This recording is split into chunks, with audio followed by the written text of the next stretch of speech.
Hello everybody.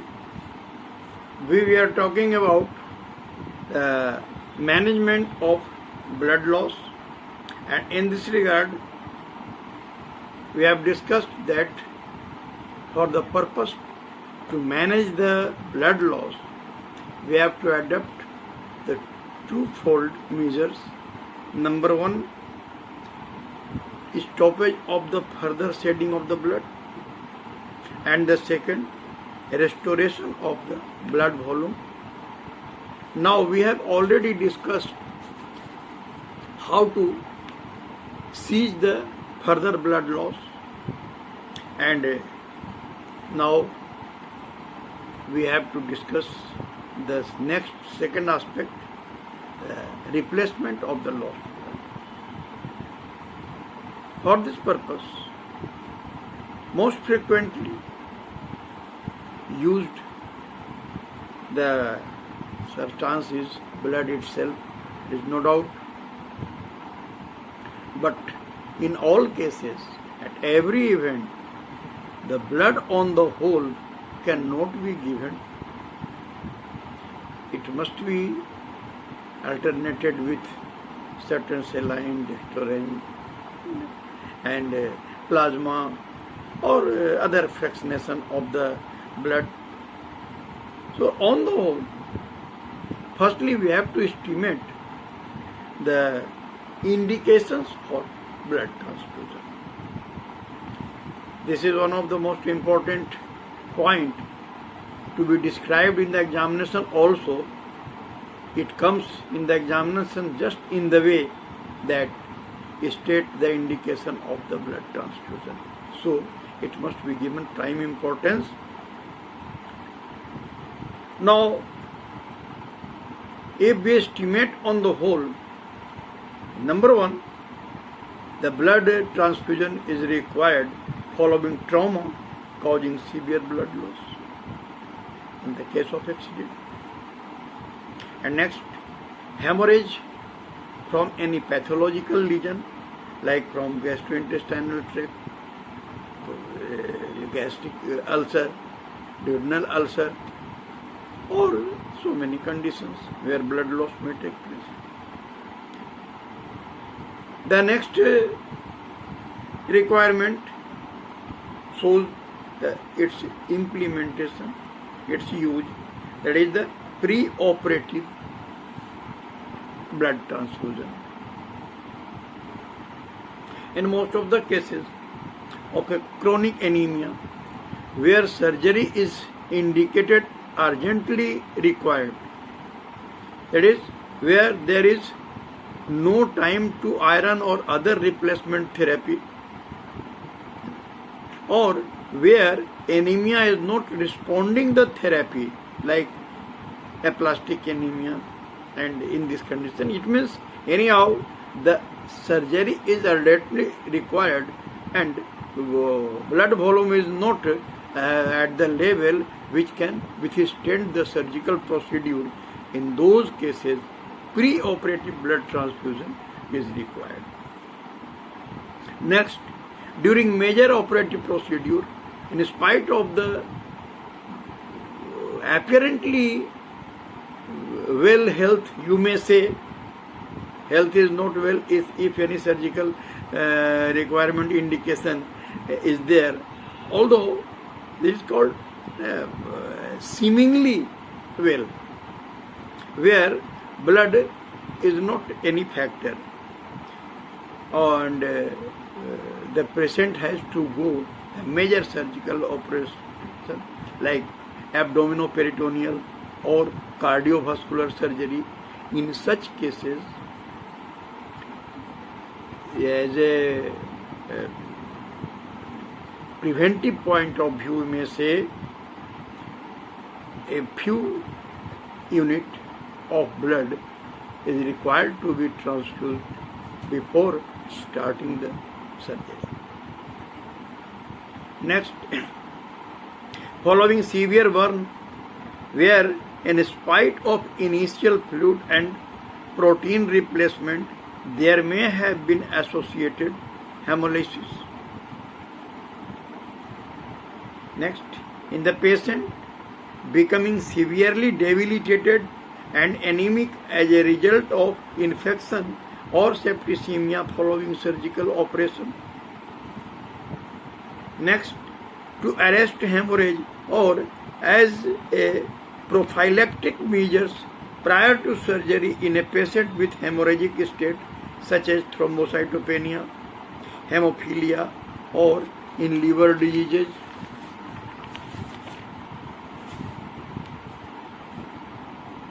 These are the most frequent conditions which shows the requirement of blood transfusion.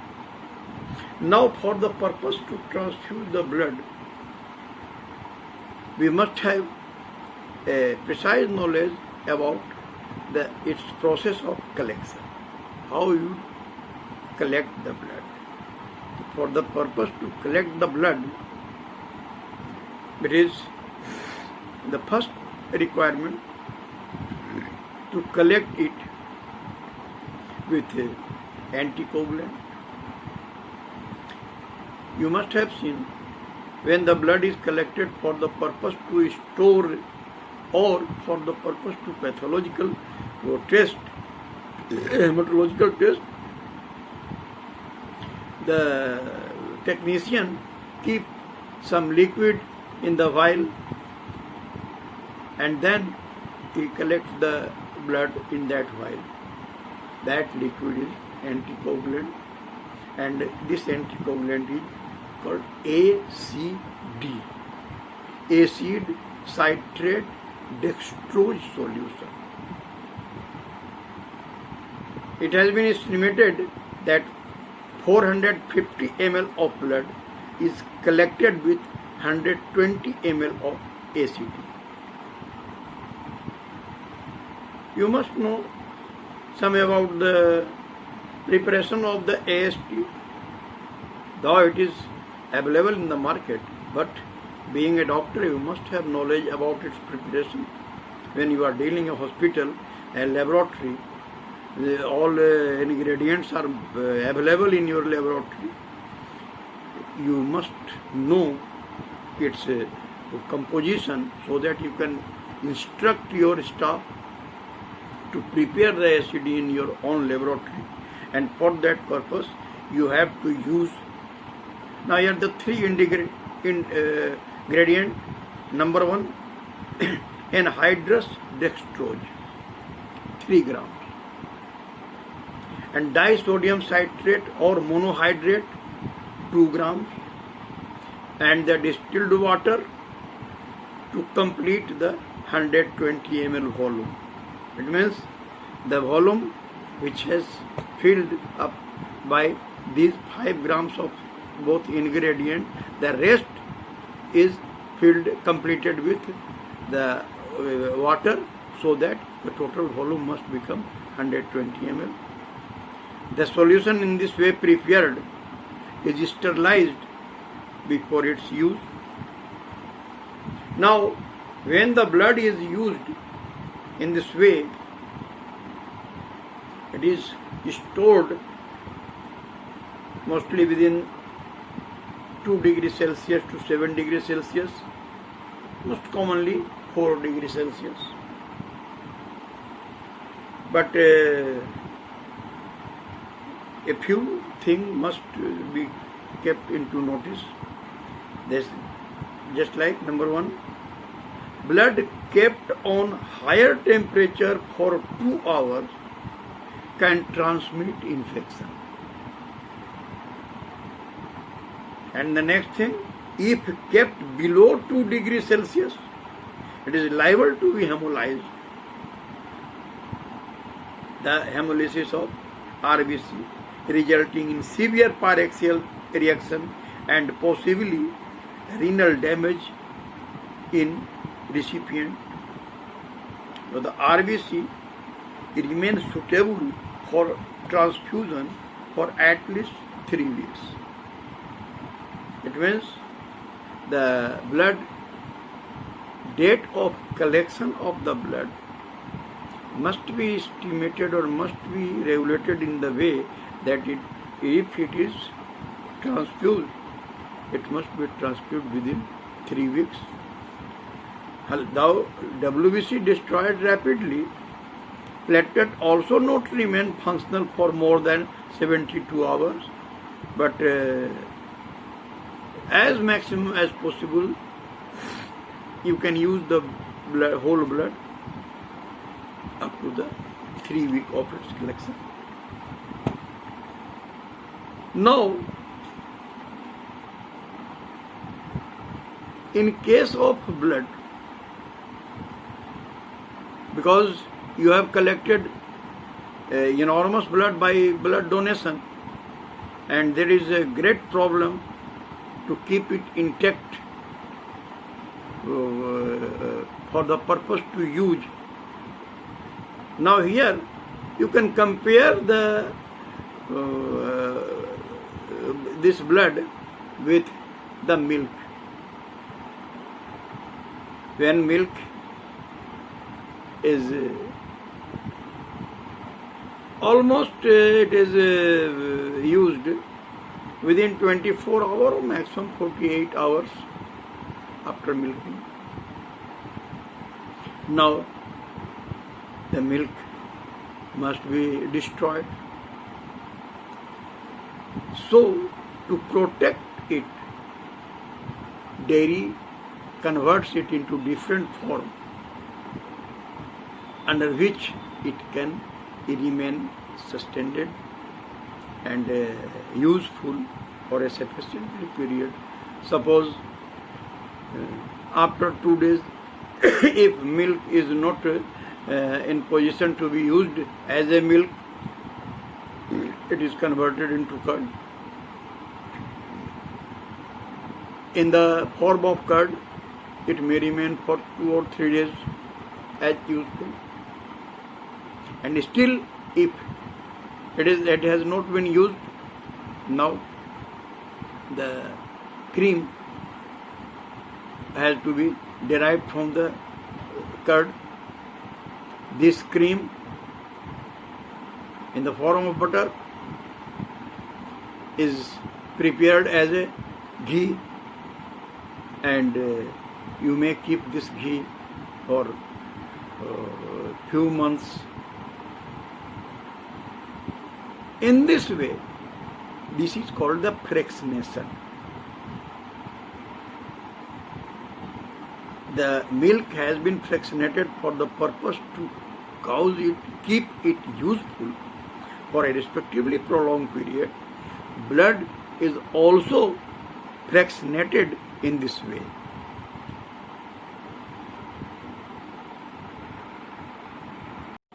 In this sequence, we shall further discuss some fractions of the blood most frequently used, and the most frequently used fraction is packed red cell.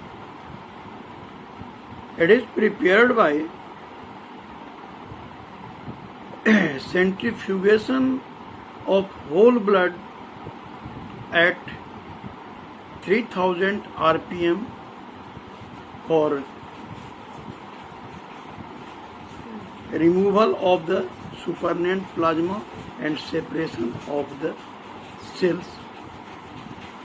It is more suitable in patients with chronic anemia, particularly in elderly patients and small children in whom introduction of large volume of fluid may cause cardiac failure. At the same time, suppose in a case of hemorrhage and it has been seized, and afterward it is estimated that hemoglobin is very low. At that time, if we think about transfusion of blood, it is better to transfuse in packed cell, because the plasma has already been replaced within 1 or 2 days. Now if the whole blood is transfused, the plasma volume will create overload. The next one is the platelet-rich plasma. It is prepared by centrifugation of freshly donated blood at 1000 rpm for 20 minutes, and the supernatant plasma is separated, which is rich in platelet. It means when it is centrifugated at 3000 rounds per minute, it separates the total cells, while if centrifugation is carried on at the rate of 1000 rounds per minute, it will separate the plasma.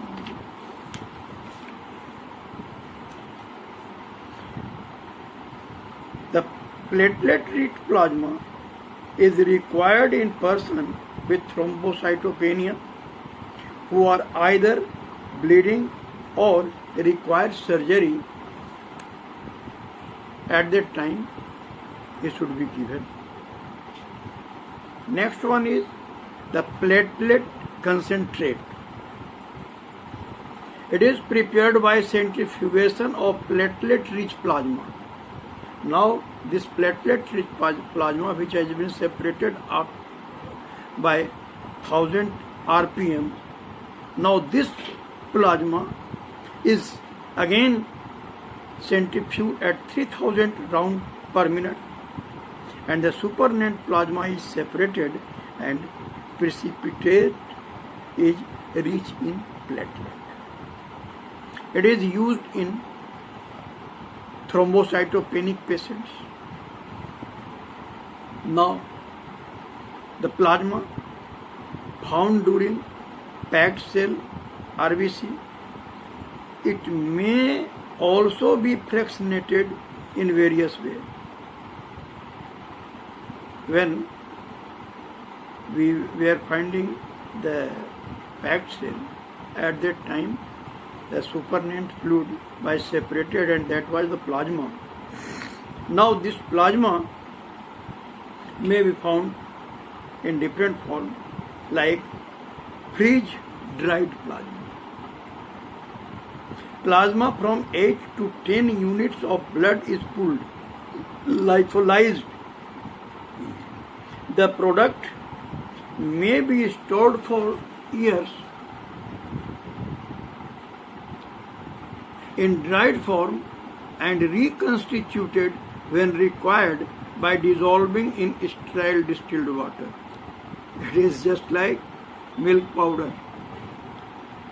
Milk powder may be used for years, and when it is required, it is just adding the warm water, the milk is prepared, and in the same manner this freeze-dried plasma. It is useful for protein and fluid replacement therapy in the severe burn. In the case of burn, it is mostly applicable.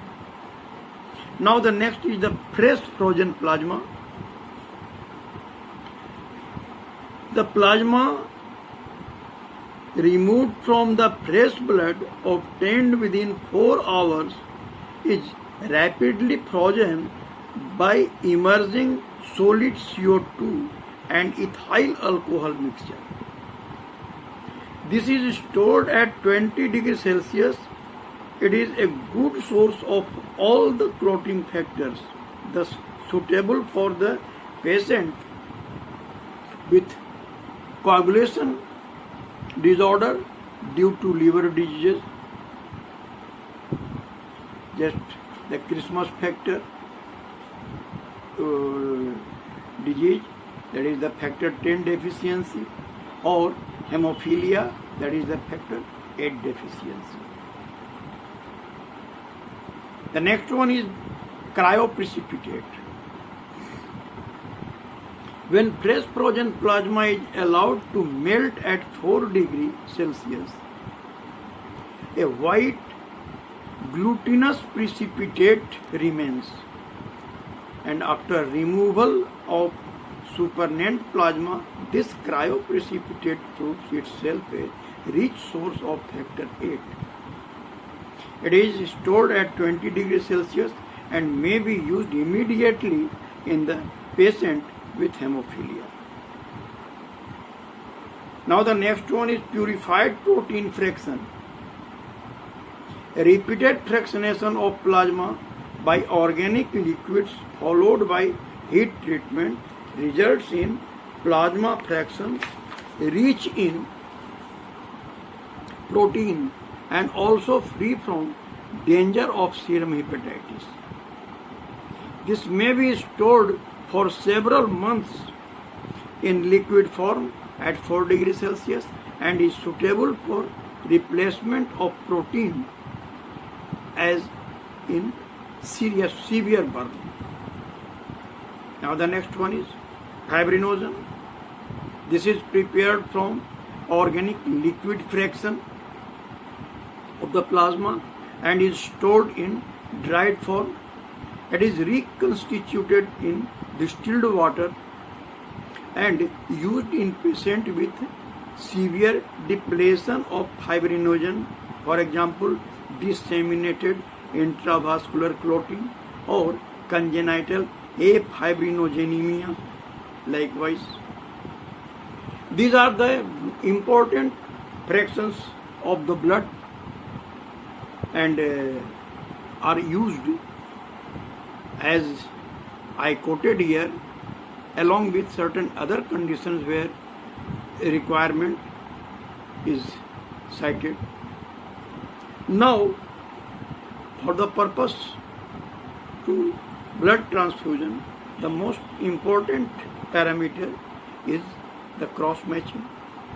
For this purpose, ABO grouping is done and blood should be matched with the donor and recipient in respect to both the blood group as well as Rh factor. It means if a patient is A positive, he must be given A positive blood. And, in regard to these relations, you have already gone through the information in the blood clotting, the physiology, where O group is universal donor and AB is universal recipient with certain individual characteristic. Here, one thing is important to note, that the blood transfusion in some cases becomes so much sensitive process that very fine discrimination is required. You will find in some cases, suppose you have cross-matched A positive, both donor and recipient, and after transfusion, a reaction sets in. What happens? When you go into depth of the matter, you will find that there is, due to slight variation,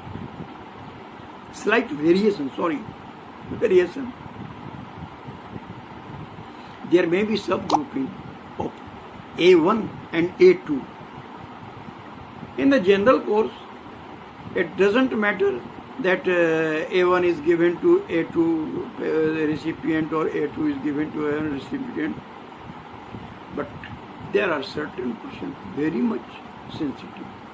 They can reject or they can react even if they bears the A1 and A2 is given, patient must react. So it should be kept into view and to be done accordingly. Now, for the purpose to giving blood, a few points have to be considered and kept into the view. That number one, the site selection. Second, checking donor blood. Third, the insertion of needle or cannula in case where continuous or prolonged transfusion is required for long time. The rate, usually 450 ml blood is transfused in 4 hours. That is lump sum at the rate of 40 drops per minute. Here, two things is important to note, that in acute emergency, 1 to 2 unit in 30 minutes by using a positive pressure Martin pump can be given. And the second, blood should be given warm by passing it through a warm in unit in case like cardiopulmonary surgery to avoid cardiac arrest initiated by contact of large volume of cold blood from refrigerator. These are the on the whole normal information regarding the blood transfusion. Now the important fraction is to consider the complications. Certain complications are usual to occur following the blood transfusion, like congestive cardiac failure, mostly in aged, or too rapid infusion. If done, it may produce transfusion reaction, that is incompatibility, fever, allergy, antibody production, infection.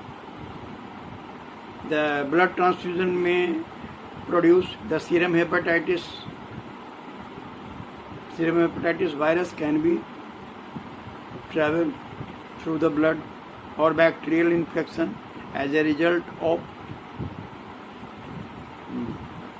faulty storage. As I told, that if blood is kept in warm temperature,